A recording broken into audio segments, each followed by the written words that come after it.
Olá! Você que está aí perfeitamente acomodado, já se perguntou de que são feitas todas as coisas? De onde você, eu e tudo que existe viemos? De que maneira a matéria se forma e se transforma em uma infinidade de coisas diferentes?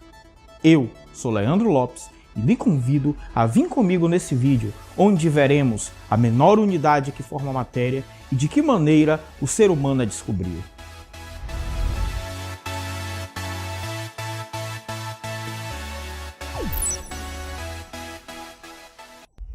Eu tenho certeza que você já ouviu falar de átomos. Mas você já viu um átomo? Não, né? Por isso eu trouxe o meu. Deixa eu pegar ele aqui. Vamos utilizar essa lente de aumento para ver o tamanho desse átomo. E aí? Consegue ver o átomo? Ainda não, né? O átomo ele é extremamente pequeno. Ele é cerca de 10 bilhões de vezes menor do que um metro. Verdadeiramente, ninguém nunca viu um átomo. Já utilizamos de alguns artifícios para tentar enxergá-lo, mas ver um átomo ninguém nunca viu.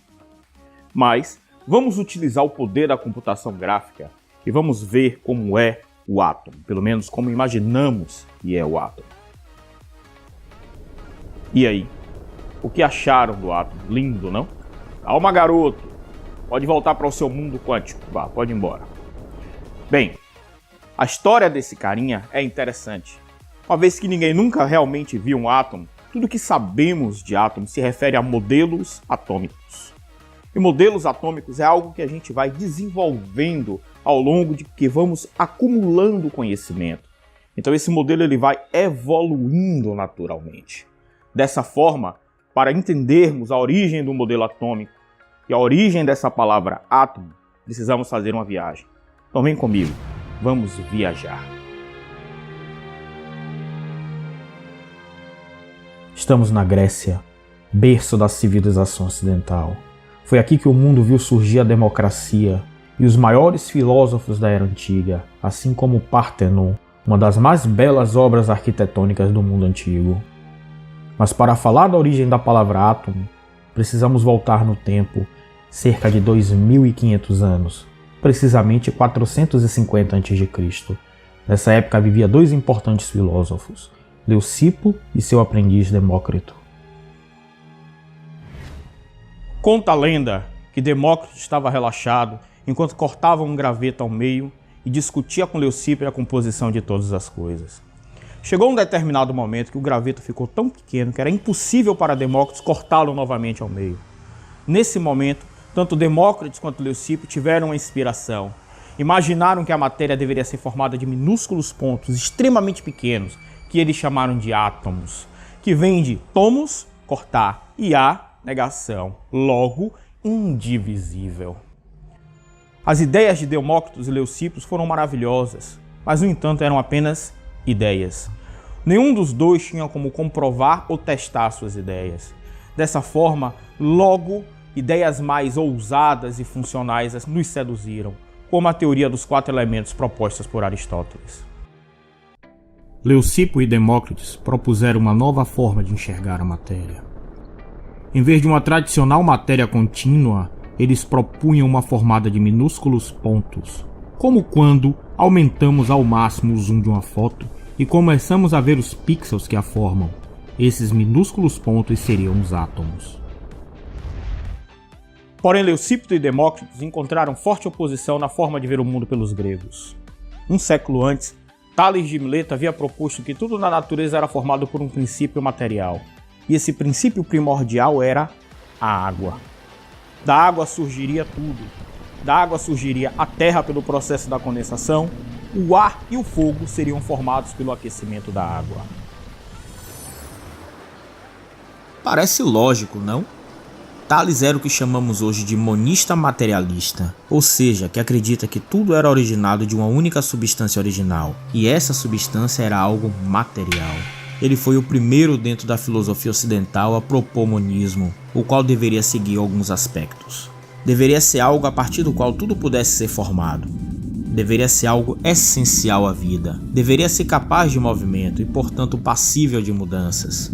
Para Tales, a água era a causa primordial de todas as coisas, mas ele não foi o único a apreciar essa forma de estudar o mundo. Recomendo que assistam o vídeo que está na descrição, O Segredo dos Alquimistas, parte 2. Nele trago de forma mais detalhada como os gregos construíram a teoria dos 4 elementos, indo desde Tales até Aristóteles. Mas retornando ao nosso assunto, nos 2 séculos seguintes após Tales, os gregos ainda apostaram em outros princípios primordiais. Vamos dar uma olhada? Anaximênides de Mileto, nascido em 588 a.C., é outro importante filósofo que entra de cabeça, criando um verdadeiro vendaval em sua época. Para ele é o ar e não a água o princípio primordial. A água seria apenas o ar condensado, e dava como exemplo os nevoeiros. O fogo seria o ar rarefeito, enquanto a terra era o ar comprimido.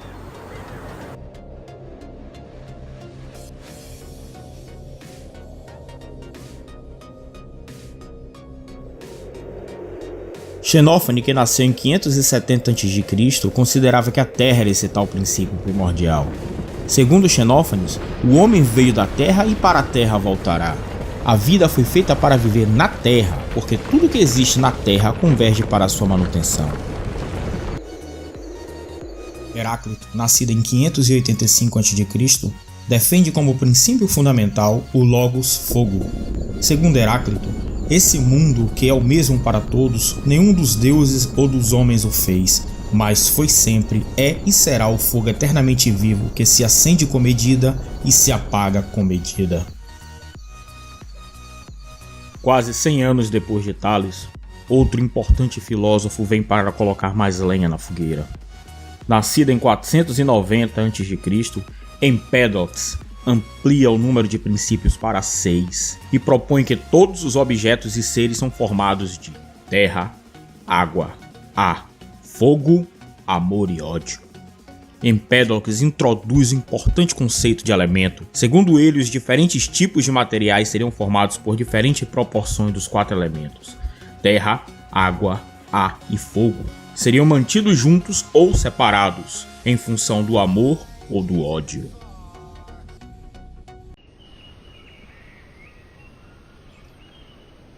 Não satisfeito com as ideias até então propostas, quase 2 séculos depois de Tales, Aristóteles aparece para refinar seu modelo. Aristóteles propôs que havia um substrato, a prima mater, e 4 qualidades: quente, seco, frio e úmido. Esse substrato, combinado com 2 das qualidades, formava cada um dos 4 elementos.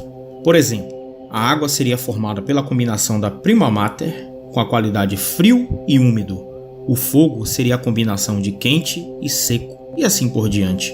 Para Aristóteles, ao se acrescentar água a um material, estaria se acrescentando a ele as qualidades frio e úmido.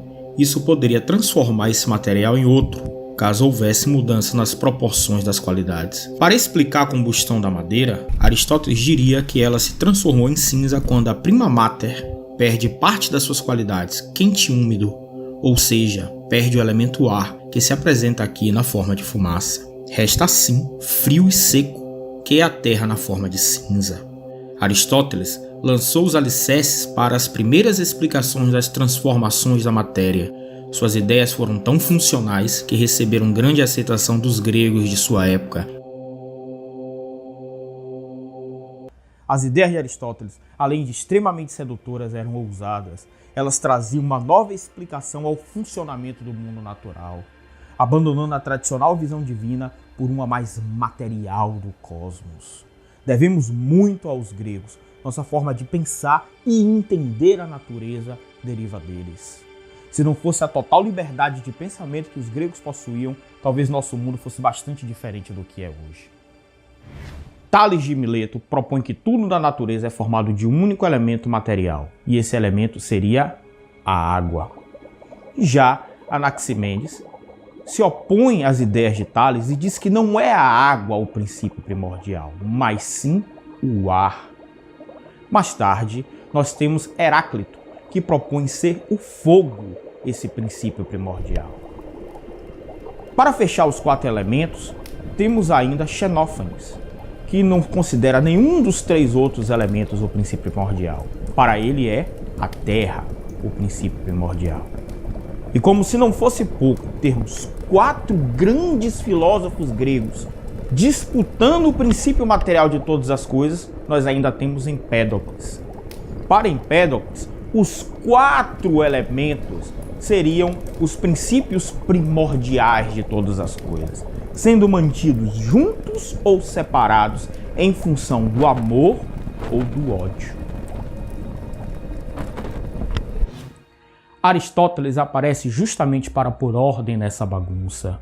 A teoria dos 4 elementos se mostrou muito mais prática do que as anteriores. Um século antes de Aristóteles, Leucipo e Demócritos haviam proposto que tudo na natureza era formado de minúsculos pontos que eles chamaram de átomos. No entanto, o caos de ideias da época fez com que as teorias de Leucipo e Demócritos caíssem no esquecimento. As contribuições filosóficas para a ideia de átomo propostas por Leucipo e Demócritos foram verdadeiramente revolucionárias. No entanto, eram apenas uma proposta. Coube a Dalton, 2.200 anos depois, reunir as provas empíricas para embasar esse modelo. No entanto, isso é assunto para um próximo vídeo. Agora, se você gostou desse vídeo, não esqueça de se inscrever no canal e deixar seu like. Isso ajuda muito o canal a crescer. Então, por isso, muito obrigado.